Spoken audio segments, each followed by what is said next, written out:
Rabbi Elefant. Let's jump straight to the questions that came in.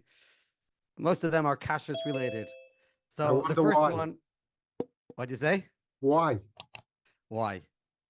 They must be speaking to one of the leaders in the kashrus industry, so they want answers. How does the OU decide which questions to present to which paisik? Rabbi Schechter is involved currently. Rabbi Belsky was involved. Allah Vashalom. Rabbi Weiss is involved. Are there certain questions that go to certain paiskim? And how do they get directed? And how is that decided?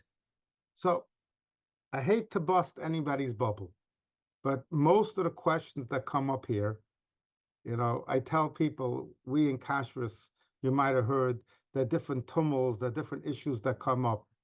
I'm doing this so long, I'm here at the OU 37 years, that there's almost nothing that isn't a rerun. Every issue I'm dealing with, we've already heard and we've already dealt with.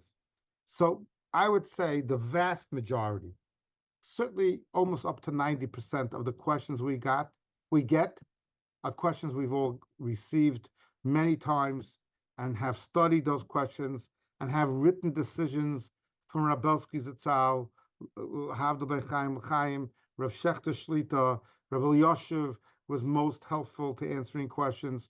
So 90% of the questions are not new. The 10% of questions that are new, we, Baruch Hashem, here in Kashrus, have a very talented staff, a staff of Talmidei Chachamim that do know how to answer questions.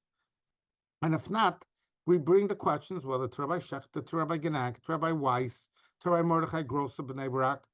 I often tell people that when Rabbi Yosha was alive, and I used to travel to Israel, I used to travel then maybe even more often than I travel now.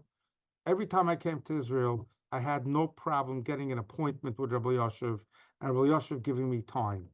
And somebody told me, they once asked Rabbi Yoshev, Rabbi Yoshev's time was so limited and it was so hard to get an appointment with him. And even if you got there, you were in and out before you walked in. And somebody asked him, why are you so generous to Rabbi Elefant?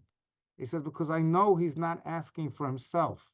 When somebody asks a question from the OU, he's asking for Klal Yisrael, and I feel a responsibility to help him and give him the answers that they need. And we really, Baruch Hashem, have had that experience with almost anybody we reach out to in our world, that when we have a question, these people will give us the time and the energy and the resources to get us the answer. Okay.